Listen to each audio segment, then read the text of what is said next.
अब जो भी हो बादल बन के पर्वत पर है छाना, अब जो भी हो शोला बन के पत्थर है पिघलाना। तो आज हम लोग 6.1 शुरू करेंगे और जोरदार मेहनत करेंगे। जय भारत दोस्तों, मैं साकेत बिहारी। आज क्लास 10 का 6.1 चैप्टर संगत त्रिभुज के बारे में हम लोग पढ़े थे, जो क्या होता है। अब हम चैप्टर पढ़ाएंगे और सीधा एक्सरसाइज बनाएंगे। तो देखिए, संगत त्रिभुज तो हम लोग समझ ही चुके हैं, जिसके संगत कोण बराबर हो और सभी संगत भुजाएं एक ही अनुपात में हो। संगत कोण बराबर और संगत भुजा क्या होता है, ये सब अगर नहीं समझ में आता है तो इसके लिए आप पिछले वीडियो को देखेंगे तो पूरा समझ में आएगा। इसमें हम लोग क्वेश्चन पर सीधा आ जाते हैं। सभी पहला क्वेश्चन है 6.1 आपके एनसीईआरटी बुक का, जो सभी वृत्त डैश होते हैं, मतलब सभी वृत्त समरूप है या फिर सर्वांग सम, ये क्वेश्चन पूछ रहा है। तो देखिए, समरूप का मतलब हम लोग क्या बताए थे, कोई भी आकृति समरूप कब होता है, जब उसका आकार एक जैसा हो, मतलब शेप, आकार मतलब क्या, शेप देखने में एकदम एक जैसा लगे। आमाप माने साइज, बड़ा छोटा हो सकता है, कोई दिक्कत नहीं है, देखने में एक जैसा लगे। अब देखिए, आप ही लोग अगर पिछले वीडियो को बढ़िया से देखे हैं तो दो वृत्त को देख के बताइए। एक वृत्त ये है और देखिए एक वृत्त ये है। तो एक बात इसमें देख के बताइए, दोनों तो गोलाकार है ना, दोनों का आकार क्या है, गोलाकार है, तो इसका शेप बराबर है, लेकिन आमाप बराबर नहीं, मतलब साइज का बराबर होना जरूरी नहीं है। तो देखिए, साइज बड़ा छोटा उससे कोई फर्क नहीं पड़ता है, हमको क्या चाहिए, हमको केवल शेप चाहिए, मतलब आकार बराबर होना चाहिए, समरूप कोई भी आकृति हो जाएगा। तो देखिए, आकार दोनों गोलाकार है ना, तो दोनों का आकार बराबर है, तो दोनों समरूप हो जाएगा। साइज से कोई फर्क नहीं पड़ता है, केवल आकार बराबर होना चाहिए, शेप बराबर। तो देखिए, ये भी गोलाकार और ये भी गोलाकार, तो दोनों का शेप बराबर है, इसीलिए सभी वृत्त क्या हो जाएगा, समरूप हो जाएगा। अब आप बताइए, वृत्त गोलाकार छोड़ के कुछ हो सकता है, वृत्त बनाने के लिए तो हरदम हमको गोलाकार ही ना बनाना होगा, तो इसीलिए जितना भी वृत्त बनाएंगे वो सब क्या हो जाएगा, समरूप हो जाएगा। अब सर्वांग सम क्यों नहीं होगा, तो आप बताइए, सर्वांग सम का मतलब हम लोग क्या पढ़े थे, इसको उठा के इस पर रख दें तो पूरा एकदम ढक जाए, उसको बोलते हैं सर्वांग सम, थोड़ा भी छोटा बड़ा नहीं। शेप भी बराबर होना चाहिए, मतलब देखने में भी एक जैसा और आकार भी बराबर होना चाहिए, तभी सर्वांग सम होगा। अब देखिए, इतना छोटा है और इसको अगर रखेंगे भी तो बीच में रह जाएगा, या फिर उसको उठा के इस पर रखेंगे तो बाहर पूरा आ जाएगा, तो सर्वांग सम नहीं हो सकता है, क्योंकि सर्वांग सम के लिए सब कुछ एकदम एक जैसा है, इसको उठा के इस पर रखे तो पूरा ढक जाए, वही सर्वांग सम होता है। तो सर्वांग सम तो नहीं है, इसको उठा के इस पर रखेंगे, देखिए छोटा बड़ा हो गया, तो कैसे सर्वांग सम होगा। लेकिन समरूप का है, जो साइज कैसा भी हो कोई दिक्कत नहीं है, शेप बराबर होना चाहिए, तो शेप ये भी गोलाकार है, ये भी गोलाकार है, तो इसीलिए समरूप हो गया। चलिए, ये क्वेश्चन को हम लोग समझ ले, तो इसमें क्या लिखेंगे, समरूप, क्या लिखेंगे,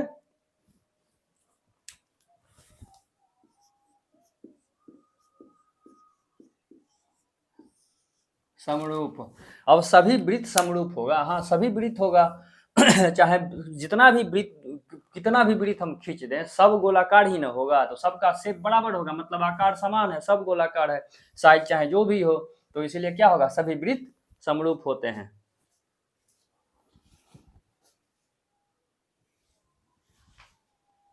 अगला क्वेश्चन है, सभी वर्ग डैश होते हैं, सर्वांग सम या समरूप। तो देखिए वर्ग है, तो वर्ग के बारे में अब हम सोचेंगे, ये दोनों नियम लग जाएगा तो सर्वांग सम होगा, ये क्या नाम है, समरूप होगा, नहीं तो नहीं होगा। और सर्वांग सम तो संभव ही नहीं है। मान लीजिए सभी वर्ग कैसे, अगर दो वर्ग एक ही जैसा हम बनाएंगे, दोनों वर्ग मान लीजिए एक ही जैसा, थोड़ा भी बड़ा छोटा नहीं हो, दो वर्ग अगर एक ही जैसा बना देंगे, ये बिना हम बनाए भी उत्तर दे सकते हैं। देखिए, ये दोनों वर्ग एक जैसा है, तो इसको उठा, मान लीजिए छोटा बड़ा थोड़ा लग रहा है, लेकिन मान लीजिए एक जैसा है, तो इसको उठा के इस पर रखेंगे तो पूरा ढक जाएगा, तो ये तो सर्वांग सम हो जाएगा। लेकिन आप बताइए, ये दोनों वर्ग सर्वांग सम है, ये इतना छोटा है, इसको इधर इस पर रखेंगे तो यहीं पर आके खत्म हो जाएगा, तो एक जगह तो सर्वांग सम हो जाएगा जब हम एक ही साइज ले लेंगे। लेकिन जब भुजा बड़ा छोटा कर देंगे, 2 और 4 है, तो इसको उठा के इस पर रखेंगे तो कैसे ढकेगा, ये बड़ा वर्ग है, छोटा वर्ग है, तो ये दोनों तो सर्वांग सम नहीं होगा। तो हमको ऐसे ही पता चल गया, जो सब कुछ अगर एक ही साइज ले लेंगे तब सर्वांग सम होगा, और साइज अगर बड़ा छोटा भुजा का कर देंगे, 2 सेंटीमीटर 4 सेंटीमीटर, भुजा बड़ा छोटा हो गया, तो मान लीजिए 2 को उठा के इस पर रखेंगे तो यहीं तक ना रह जाएगा, इतना दूर तो खाली बच जाएगा। और सर्वांग सम में हम लोग क्या पढ़े हैं, इसको उठा के इस पर रख देना, पूरा ढक जाएगा, तो इसको तो ढकना संभव नहीं है। देखिए, 2 ही सेंटीमीटर है, इसको उठा के अगर यहाँ पर लाते हैं तो 2 यहीं तक रह जाएगा, तो ये पूरा इससे नहीं ढकाएगा, तो मान लीजिए ये तो सर्वांग सम नहीं होगा, लेकिन अगर भुजा का साइज ये भी 2 सेंटीमीटर कर दें, ये भी 2 सेंटीमीटर कर दें, तब तो इसको उठा के इस पर रखेंगे तो पूरा पूरा ढक जाएगा। तो अगर हम कभी सर्वांग सम होगा भी और कभी सर्वांग सम नहीं भी होगा। अगर हम लोग भुजा एक ही साइज का कर लेते हैं तब सर्वांग सम होगा, और भुजा को बड़ा छोटा कर देते हैं तब सर्वांग सम नहीं होगा। तो हम तो ऐसा नहीं ना कह सकते हैं सभी वर्ग, सब मतलब दुनिया में जितना भी वर्ग हम खींचे सब सर्वांग सम है। तो ऐसा होना तो पॉसिबल नहीं है। आप देख रहे हैं यहाँ पर सर्वांग सम हो जाता है, लेकिन भुजा को बड़ा छोटा करते हैं तो यहाँ पर सर्वांग सम नहीं होता है। तो सर्वांग सम तो पहले ही गलती हो गया। तो दूसरा उत्तर क्या है? समरूप। तो यही आंसर होगा। अब हम लोग इसको थोड़ा सा समझ लेते हैं कि कैसे यही आंसर होगा। अब देखिए इसको हम लोग अपने नियम से, जो समरूप आकृति के समरूप होने का जो नियम है उस नियम पे हम लोग चलते हैं और खुद पता चल जाएगा जो कैसे समरूप होता है। तो पहला क्या नियम है? समरूप होने के लिए 2 नियम है, संगत कोण बराबर हो और संगत भुजा एक ही अनुपात में हो। तो पहला नियम संगत कोण बराबर हो। तो देखिए संगत कोण हम लोग समझ चुके हैं, इसका इधर वाला A तो इसका भी P, इसका इधर वाला B तो इसका भी Q, इसका फिर नीचे से दायां तरफ D तो इसका भी नीचे से दायां तरफ R, इसका नीचे से बायां तरफ C तो इसका भी नीचे से बायां तरफ S। इस तरीका से इसी को बोलते हैं संगत कोण। तो इसमें तो चारों कोने बराबर है, सब 90 डिग्री 90 डिग्री। वर्ग का हम लोग जानते हैं सब कोण एक ही साइज का होता है 90 डिग्री। तो सब कोण बराबर है। संगत क्या होता है? जितना भी कोण है सभी बराबर है, चारों का चारों बराबर है। तो चलिए कोण बराबर तो हो गया। सभी संगत भुजा एक ही अनुपात में हो, संगत भुजा का अनुपात एक करना है। तो देखिए हम लोग इधर वाला दायां साइड वाला AD लेते हैं तो इसका भी दायां साइड वाला PR ही लेना होगा। और अनुपात हम लोग बहुत बताए थे, पिछले क्लास में चर्चा किए थे। अनुपात का मतलब होता है बटा में। और इस छोटका वाला वर्ग से अगर हम शुरू करते हैं तो हम लोग पहले ऊपर में 2 लिखते हैं और इसका अनुपात 4, 2/4। फिर इसका अगर ऊपर वाला भुजा लेते हैं तो इसका भी ऊपर वाला ही भुजा लेना पड़ेगा। और पहले हम छोटा वृत्त का लिए हैं तो दूसरा बार भी जब हम लिखेंगे तो पहले छोटा वृत्त का ही ऊपर में लिखेंगे 2 और इसका भुजा ऊपर वाला 4। इसी तरीका से इसका अगर बायां साइड लिए 2 तो इसका भी बायां साइड लेंगे 2/4। अनुपात का मतलब वही होता है बटा, तो भुजा का बटा करते जाइए। फिर इसका नीचे वाला 2 ले लिए हैं तो इसका भी नीचे वाला ही लेंगे। और पहले इसमें सब में पहले ऊपर में इस चतुर्भुज का लिखे हैं, इस वर्ग का लिखे हैं, तो सब हर बार उसी वर्ग का पहले लिखेंगे, उलट पुलट नहीं करेंगे, नहीं तो गड़बड़ हो जाएगा। तो देखिए भुजा का अनुपात लिखना हम लोग को बढ़िया सीख चुके हैं। जो इसका दायां वाला लेंगे तो इसका भी दायां वाला लेंगे और पहली बार इसको ऊपर लिखेंगे तो दूसरी बार भी जब दूसरा भुजा लेंगे तो इसी को ऊपर लिखेंगे और इसको नीचे लिखेंगे। अब इसको हम देखिए सब बराबर है ना, 2/4 2/4 2/4 2/4 सब बराबर है। तो भुजा का अनुपात भी क्या हुआ? बराबर हो गया। तो दोनों बात मान गया ना, संगत कोण भी बराबर है और भुजा का अनुपात भी बराबर है। तो इसीलिए दोनों वर्ग क्या होगा? समरूप हो जाएगा। चलिए इतना हम लोग समझ लिए। तो इसका क्या आंसर होगा? समरूप हो जाएगा। तो दोनों वर्ग क्या होगा? समरूप होगा। और ठीक सिंपल है वर्ग में। मान लीजिए इसका हम कुछ भी चेंज करेंगे, अगर इसको मान लीजिए 3 बना देते हैं तो 3 सब 3 न हो जाएगा। और फिर अगर इसको 6 बना देते हैं तो आप ही सोचिए 6 बनेगा तो सब 6 हो जाएगा। तो इस भुजा का इस भुजा के साथ करेंगे तो फिर तो सब, मान लीजिए इसका अगर 3 है तो इसका 6 है तो 3 और 6। फिर अगर अगला भी लेंगे तो फिर तो 3 और 6 ही न होगा। तो कितना भी भुजा को बड़ा छोटा करें, सब भुजा को एक ही साइज में रहना है, तो इससे भुजा का अनुपात हमेशा बराबर ही होगा। तो इससे हम लोग क्या समझे? सभी वर्ग समरूप होते हैं। इसको चेंज किए तो इसको भी चेंज किया। मान लीजिए इसको जो चेंज किए वही चेंज यहाँ भी करना पड़ेगा। इसको 3 लिखे हैं, अगर इसको 6 लिखे हैं तो यहाँ पर 3/6, इसको भी तो 3 और 6 लिखना पड़ेगा। तो फिर 3/6 तो हमेशा बराबर होगा। तो इसलिए सभी वर्ग क्या होगा? समरूप होगा। चलिए इतना हम लोग समझ गए।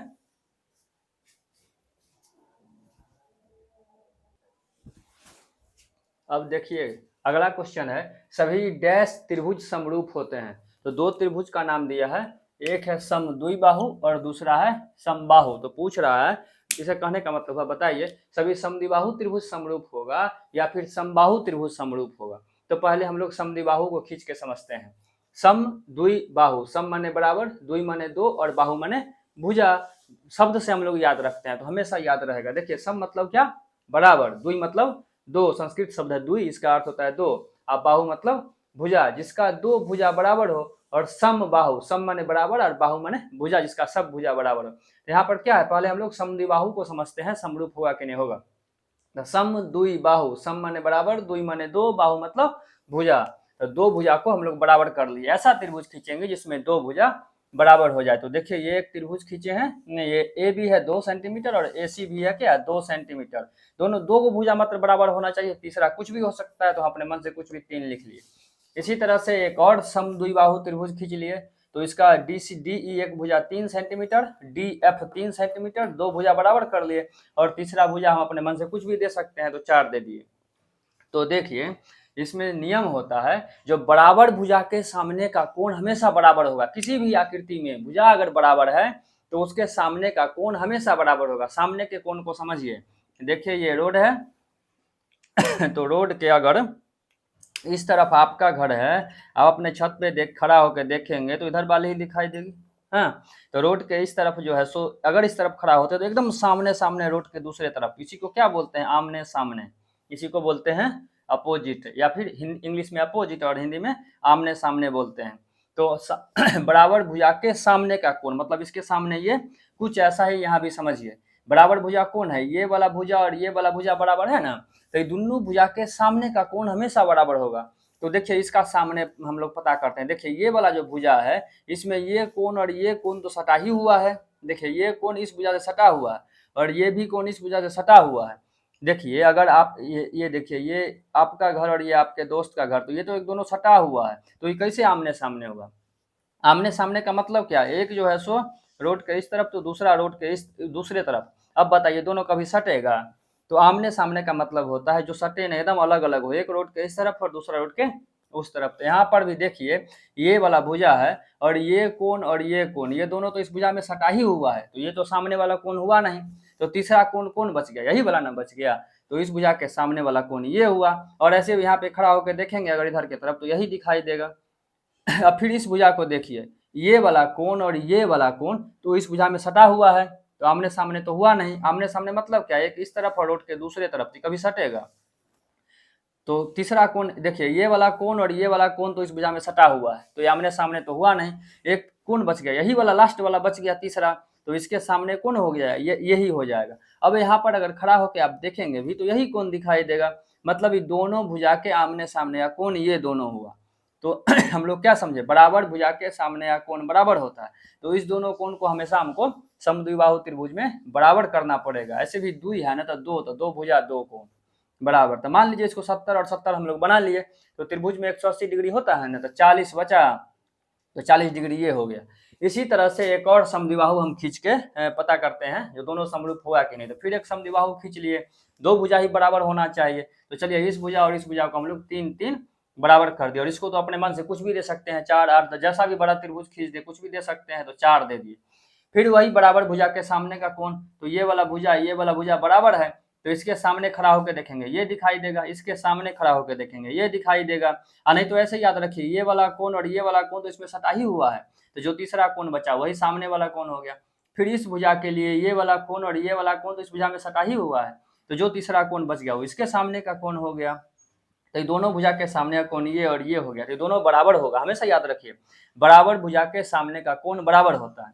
तो ये 50 डिग्री हो गया, ये 50 डिग्री, दोनों को बराबर ही करना पड़ेगा। तो हम लोग जानते हैं त्रिभुज के तीनों कोणों का 180 डिग्री, तो 100 ये हो गया, तो 80 डिग्री, एग्जैक्ट 80 नहीं है, हम लोग अंदाज लिख लिए, तो ये 80 डिग्री हो गया।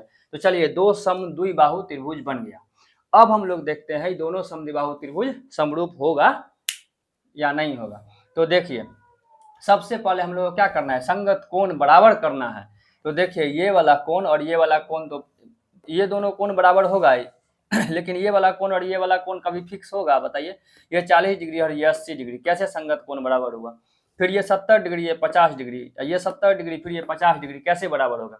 यहाँ पर कोण हम लोग अपने मन से कुछ भी लिख सकते हैं, 180 डिग्री, तीनों कोण को जोड़ के 180 करना है ना, त्रिभुज के तीनों कोण को जोड़ के कितना करना है, 180 करना है। तो 180 में हम लोग दोनों कोण को 50-50 भी लिख सकते हैं, कुछ लिख सकते हैं, 75-75 भी लिख सकते हैं, हाँ कुछ जो मन हो जाए, 65-65 भी लिख सकते हैं, जैसा मन हो जाए, 55-55 भी, कुछ भी एनीथिंग, 55-55 भी लिख सकते हैं। तो बताइए ये दोनों कोण हमेशा बदलते रहेगा तो ये दोनों कोण हमेशा बदलते रहेगा, तो कैसे ही दोनों बराबर हो सकता है। ये तो हमेशा चेंज होने वाला है। यहाँ पर कुछ भी लिख सकते हैं हम लोग, जो मन हो जाए, 180 बस पूरा देना है जोड़ के तीनों को। यहाँ पर भी कुछ भी लिख सकते हैं, तीनों को जोड़ के 180 पूरा देना है खाली। तो बताइए इस स्थिति में कैसे दोनों कोण बराबर होगा। अगर इसको छोटा खींच देंगे तो ये कोण छोटा होगा, बड़ा त्रिभुज खींच लेंगे तो ये कोण बड़ा हो जाएगा। तो ये हमेशा बड़ा छोटा होते रहेगा। तो ये कोण का साइजे बराबर कभी नहीं होगा। यहाँ पर क्या करना हमको, संगत कोण बराबर करना है। तो ई कोण और ई कोण, बड़ा त्रिभुज खींचेंगे तो ई कोण बड़ा, छोटा त्रिभुज खींचेंगे ई कोण छोटा, तो ये कैसे बराबर संभव है। तो पहले ही पता चल गया जो संगत कोण बराबर होगा ही नहीं। तो संगत कोण जब बराबर नहीं होगा तो समरूप नहीं होगा। दोनों नियम एक साथ बराबर होना चाहिए, तभी हम लोग समरूप कर सकते हैं। तो इसमें हम लोग क्या देखें, पहले ही हमको पता चल गया जो संगत कोण बराबर नहीं है तो समरूप नहीं होगा। इसी तरह से तो समद्विबाहु इसका आंसर खत्म हो गया। अब हम देखते हैं समबाहु होगा कि नहीं होगा।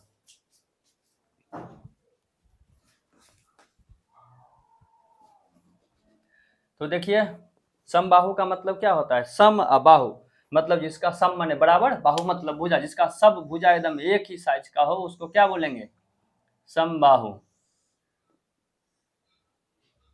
इसका नाम कुछ भी दे दीजिए, डी ई और एफ। देखिए ये समबाहु है, मतलब सब भुजा एक ही साइज का इसमें करना पड़ेगा। तो हम लोग कुछ भी 4 दे देते हैं, 4 सेंटीमीटर 4 सेंटीमीटर और 4 सेंटीमीटर, ऐसा कुछ भी दे दिए। और समबाहु, सब भुजा बराबर तो सब कोण भी बराबर। देखिए क्यों पढ़े ना अभी, बराबर भुजा के सामने का कोण, तो इसके सामने का कोण ये, इसके सामने का कोण ये और इसके सामने का कोण ये, तो तीनों कोण बराबर होगा। तो कुल 180 डिग्री होता है ना, तो कुल 180 डिग्री में तीनों कोण यदि बराबर बराबर देंगे तो आप ही बताइए कितना कितना देना होगा। 3 भाग में 180 को बांट देंगे ना, 3 भाग में 180 को बांटेंगे तो तीनों को कितना कितना पड़ेगा, 60 60 60 होगा। चलिए इतना हम लोग समझ गए। तो ये दोनों क्या है, समबाहु त्रिभुज है। सम मतलब जिसका सभी भुजा एक ही साइज का हो, तो इसको क्या करना पड़ेगा, इसको भी 2 करना पड़ेगा और इसका सब कोण भी क्या करना पड़ेगा, एक ही साइज में लेना पड़ेगा। हम लोग नया खींचे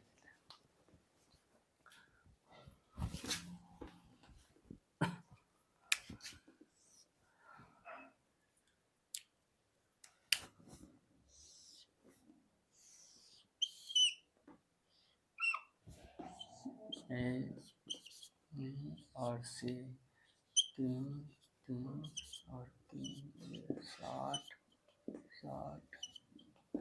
देखिए समबाहु त्रिभुज है, समबाहु त्रिभुज, सम माने बराबर, बाहु मतलब भुजा, शब्द से याद रखिए, हमेशा याद रहेगा।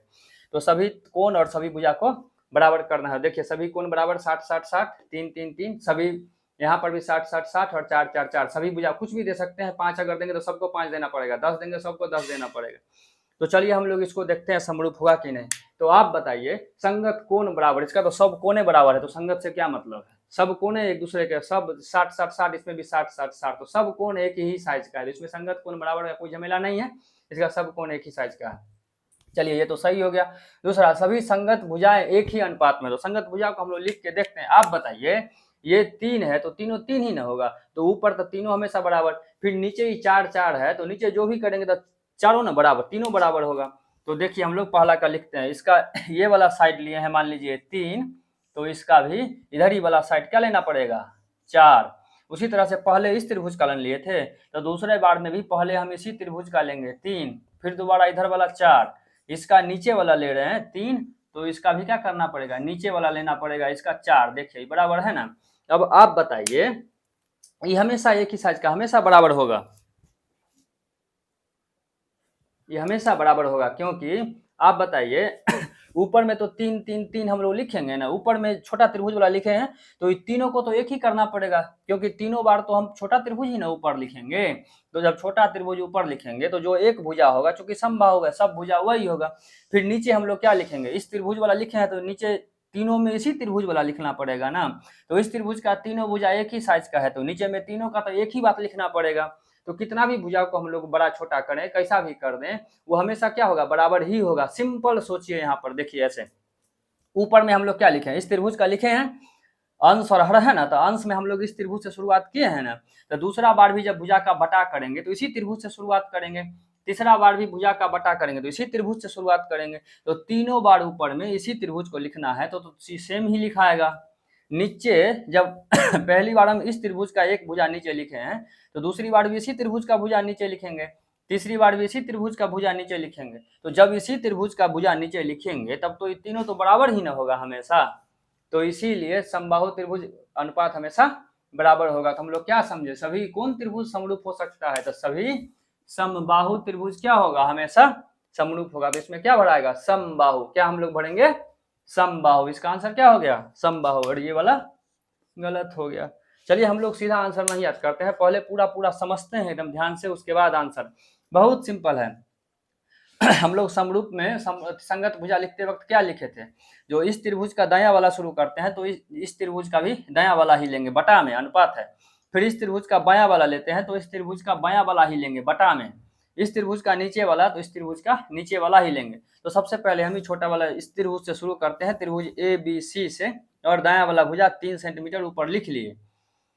तो इस त्रिभुज का दायां वाला ही भुजा 4 सेंटीमीटर नीचे लिखेंगे। फिर बराबर दूसरा बार जब भुजा का बटा लिखेंगे तो इस त्रिभुज से शुरुआत किए थे तो पहले इसी त्रिभुज का लिखेंगे। इस त्रिभुज का बायां वाला भुजा 3 लिखे तो इस त्रिभुज का बायां वाला भुजा 4 लिखना पड़ेगा।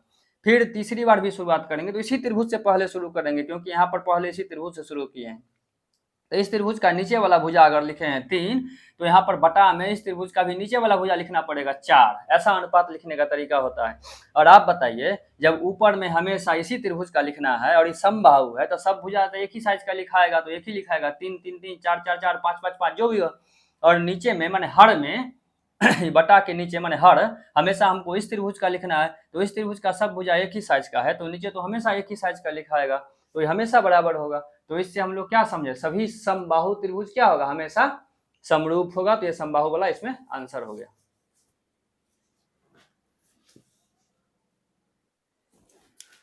अब देखिए अगला क्वेश्चन कह रहा है भुजाओं की समान संख्या वाले दो बहुभुज समरूप होते हैं। देखिए यहाँ पर आकार को समान करना है ना, तो भुजा का समान संख्या होगा, दोनों त्रिभुज होगा तभी ना, दोनों चतुर्भुज होगा तभी ना आकार समान होगा। तो इसीलिए भुजाओं की समान संख्या मतलब 3 भुजा है तो 3 भुजा वाला, 4 भुजा है तो 4 भुजा वाला। सब दो बहुभुज समरूप होते हैं यदि उनके संगत कोण, बताइए क्या होना चाहिए, संगत कोण बराबर होना चाहिए। संगत कोण का क्या होना चाहिए, बराबर। और संगत भुजा क्या होना चाहिए, संगत भुजा समानुपाती होना चाहिए। संगत एक ही अनुपात का मतलब क्या, समान अनुपाती। एक ही अनुपात को क्या कहते हैं, समानुपाती,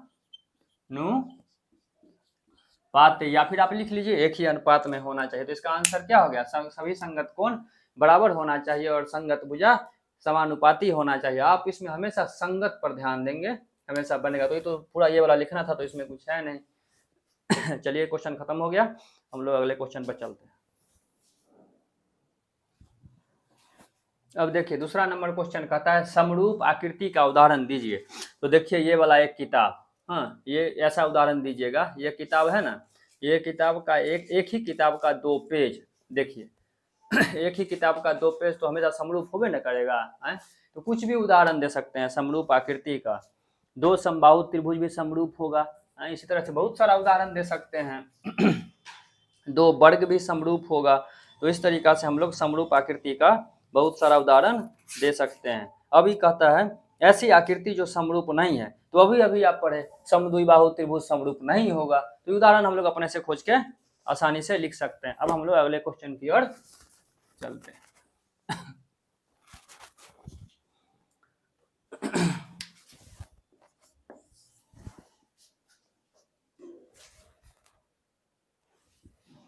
लास्ट क्वेश्चन है, इस पर हम लोग चलते हैं। देखिए ये 2 आकृति दिया हुआ है और पूछ रहा है बताइए ये दोनों समरूप होगा कि नहीं होगा। आप बताइए समरूप होने के लिए संगत कोण का बराबर होना जरूरी है ना।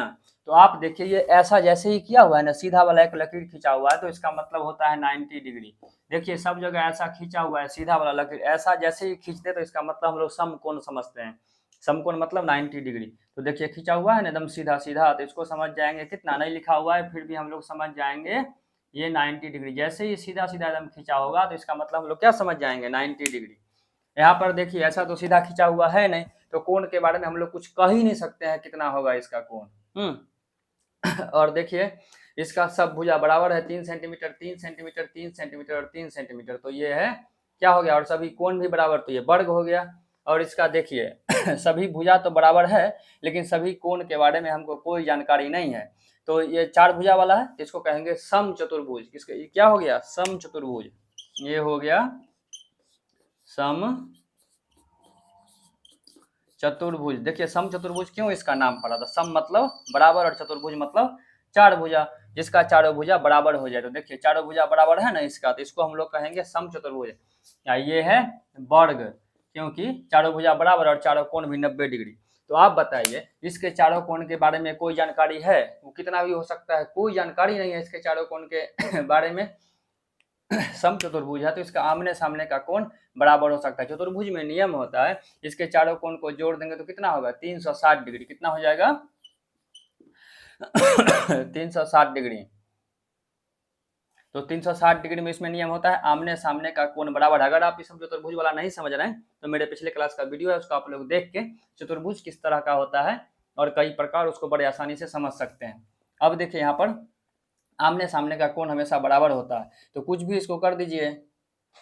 इसको अगर मान लीजिए हम लोग 100 डिग्री कर देते हैं तो इसको कितना करना पड़ेगा, 100 डिग्री करना पड़ेगा। तो 100 100 200, 360 में से 200 खत्म हो गया तो कितना बच गया, 0 6 और 1, 160 बचा ना।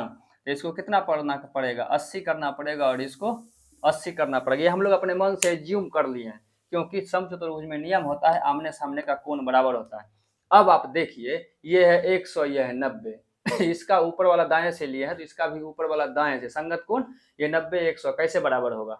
यहाँ पर तो फिक्स है 90, लेकिन यहाँ पर तो 90 कभी होगा ही नहीं, तो फिर कैसे कोण का बराबर होना संभव हो सकता है। कोई भी कोण इसका 90 नहीं हो सकता है, क्योंकि भुजा इसका टेढ़ा है। जैसे ही जब तक ऐसा सीधा नहीं होगा 90 नहीं होगा, तो हम लोग इसको संगत कोण बराबर ही नहीं होगा। तो एक ही बात नहीं माना तो इसलिए समरूप हम लोग दूसरा चेक करने का जरूरत भी नहीं है। अगर दूसरा सही होगा भी फिर भी समरूप नहीं होगा, क्योंकि दोनों बात को मानना चाहिए। अब देखिए इसका दूसरा ऐसे मान रहा है इसका ऊपर वाला भुजा 1.5 लिखे ना, तो इसका भी ऊपर वाला भुजा लिखना पड़ेगा 3। फिर दूसरा में इसका इधर वाला भुजा लिखे 1.5, तो इसका भी कितना लिखना पड़ेगा, इधर वाला 3 लिखना पड़ेगा। फिर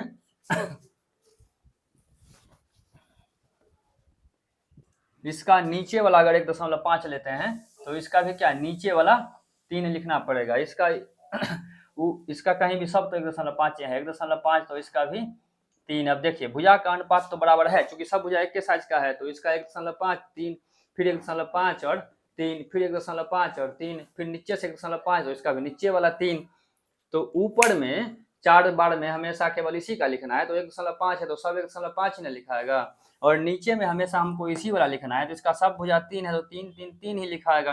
तो संगत भुजा तो बराबर हो गया, लेकिन संगत कोण तो बराबर नहीं हुआ। इसका 90 है और इसका 90 कभी होगा ही नहीं, तो ये समरूप कभी नहीं होगा। हाँ, समरूप होने के लिए क्या होना चाहिए, दोनों नियम बराबर होना चाहिए, तभी आकृति समरूप होगा, नहीं तो नहीं होगा। तो एक बात को तो मान रहा है, लेकिन कोण वाला बात को नहीं मान रहा है, कोण बराबर नहीं है। तो इसका उत्तर क्या होगा, ये दोनों आकृति समरूप नहीं होगा। और पूछ रहा है क्यों नहीं होगा, तो आप बताएंगे संगत कोण बराबर नहीं है, इसीलिए यह आकृति समरूप नहीं होगा। इसके आंसर में हम लोग क्या लिखेंगे संगत कोण बराबर नहीं है, इसीलिए यह समरूप नहीं होगा, ऐसा हमको लिखना पड़ेगा। क्योंकि पूछ रहा है क्यों, पूछ रहा है सवाल ही दोनों आकृति समरूप है, तो इसके आंसर में हम लोग क्या लिखेंगे, नहीं। क्या लिखेंगे, नहीं। अब पूछ रहा है क्यों समरूप नहीं है, तो यहाँ पर लिखेंगे क्योंकि संगत भुजा बराबर नहीं है। संगत भुजा नहीं, संगत कोण, संगत भुजा तो बराबर है। संगत कोण बराबर नहीं है, संगत कोण बराबर नहीं है। 90 है और इसका 90 कभी नहीं होगा, टेढ़ा भुजा है। 90 होने के लिए हमेशा क्या होना पड़ता है, सीधा होना पड़ता है। तो दोनों आकृति समरूप नहीं है। क्यों समरूप नहीं है, क्योंकि संगत कोण बराबर नहीं है। चलिए इस चैप्टर को हम लोग खत्म कर ले। इसको आप लोग खूब बढ़िया से देखिएगा और निश्चित रूप से समझ में आएगा। अगर कुछ समझ में नहीं आए तो कमेंट में लिख के बताइए, हम लोग उस पर फिर से वीडियो बनाएंगे। और अगर वीडियो अच्छा लगे, आपको लगता है कि कुछ सीख पाए हैं, तो वीडियो को लाइक करिएगा, शेयर करिएगा और चैनल को सब्सक्राइब भी करिएगा। शेयर करिएगा दूसरे विद्यार्थी को भी, ताकि वो भी मैथमेटिक्स अच्छे तरीके से समझ पाए। चलिए धन्यवाद।